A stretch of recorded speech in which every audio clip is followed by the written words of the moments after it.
Assalamualaikum warahmatullahi wabarakatuh. Perkenalkan, saya Nola Risma Anggraini, BP 180107-2002, 3AD3 Akuntansi, akan mempresentasikan laporan praktik kerja lapangan pada kantor DPRD Kabupaten Agam.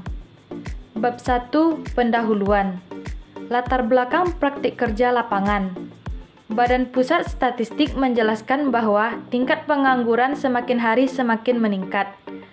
Bahkan di kalangan diploma maupun sarjana, pengangguran mencapai ribuan orang.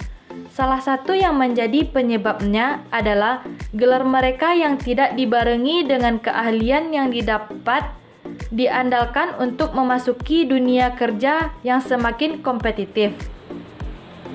Oleh karena itu, para lulusan dari perguruan tinggi diharapkan tidak hanya paham soal teori, namun juga harus paham soal prakteknya. Salah satu langkah yang ditempuh Politeknik Negeri Padang adalah dengan mengirimkan para mahasiswanya untuk melaksanakan praktik kerja lapangan ke beberapa perusahaan di Indonesia. Program ini diadakan untuk menunjang kemampuan mahasiswa di masa yang akan datang. Karena di dunia kerja, banyak ilmu yang didapatkan yang bahkan tidak didapatkan di bangku perkuliahan. Kegiatan PKL ini adalah salah satu dari mata kuliah wajib oleh setiap mahasiswa Politeknik Negeri Padang, yang mana akan menjadi salah satu syarat untuk menyelesaikan studi di Politeknik Negeri Padang. Tujuan praktik kerja lapangan untuk meningkatkan keterampilan akuntansi khususnya di bidang keuangan, untuk menambah ilmu pengetahuan tentang dunia kerja sehingga mendapatkan pengalaman kerja secara nyata, untuk mengetahui bagaimana berinteraksi dengan lingkungan kerja. Manfaat praktik kerja lapangan bagi mahasiswa ialah membantu mahasiswa dalam mempersiapkan diri sebelum memasuki dunia kerja, mengasah kepercayaan diri serta kemampuan berkomunikasi dan bersosialisasi pada lingkungan kerja. Bagi Politeknik Negeri Padang, ialah Politeknik Negeri Padang dapat menghasilkan lulusan kompeten sesuai dengan visi dan misi Politeknik Negeri Padang, menjamin tercapainya tujuan pendidikan profesional bagi entitas, yaitu memberikan pelajaran dalam bentuk kepedulian dunia pendidikan, membantu entitas dalam menyelesaikan pekerjaannya.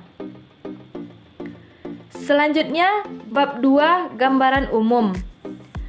Profil kantor DPRD Kabupaten Agam atau disingkat dengan KDKA.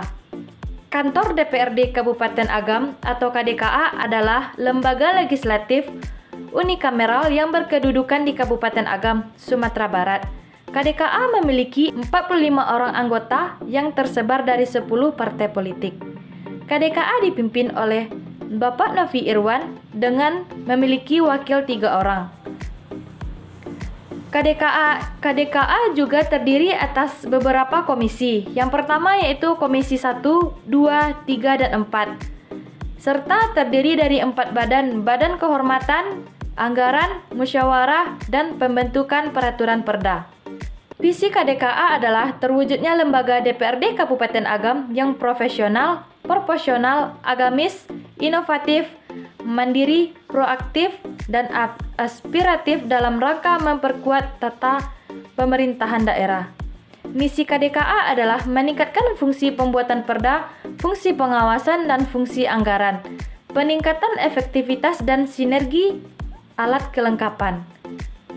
Sejarah kantor DPRD Kabupaten Agam atau KDKA.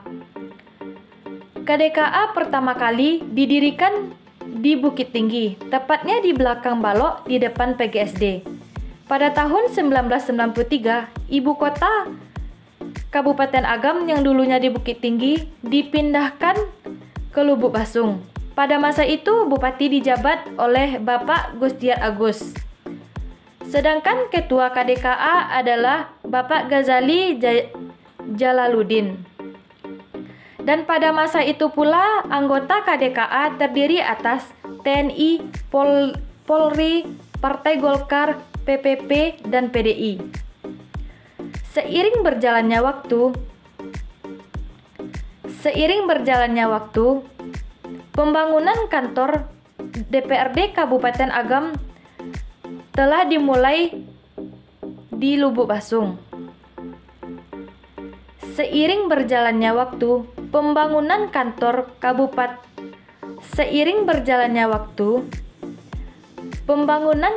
DPRD Kabupaten Agam telah dilaksanakan. Susunan struktur organisasi. Yang pertama yaitu Sekretaris DPRD. Bertugas menyelenggarakan perumusan kebijakan, pelaksanaan, pemantauan, evaluasi, pelaporan, dan pembinaan terhadap pelayanan administrasi. Yang kedua, bagian umum bertugas membantu Sekretaris DPRD dalam menyelenggarakan ketatausahaan, pengelolaan kepegawaian, menyelenggarakan urusan rumah tangga. Yang ketiga yaitu bagian keuangan, mempunyai tugas membantu Sekretariat DPRD dalam memberikan dukungan administrasi program dan keuangan bagi DPRD. Yang keempat yaitu bagian hukum dan persidangan, mempunyai tugas membantu Sekretariat DPRD dan mendukung penguatan fungsi DPRD.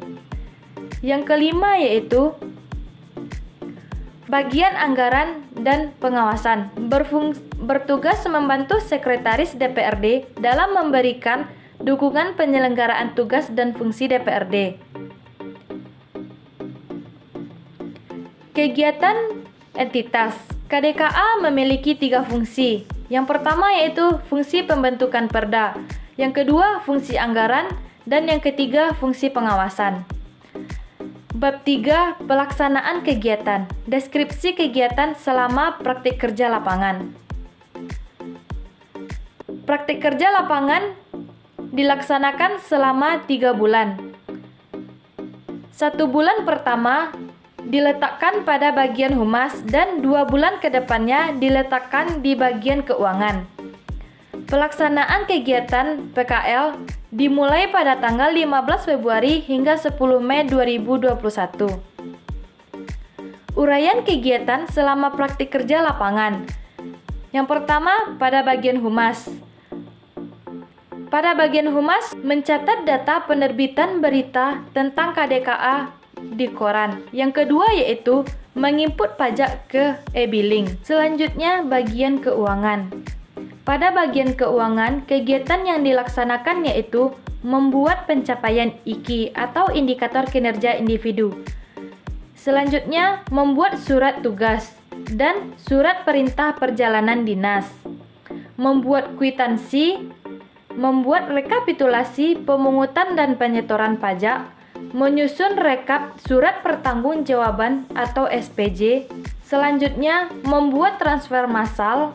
Yang selanjutnya, membuat rekap tiket dan rapid test dalam rangka pelaksanaan BIMTEK. Selanjutnya, melakukan pembukuan. Dan yang terakhir yaitu mengisi slip setoran. Bab 4. Pelajaran yang diperoleh.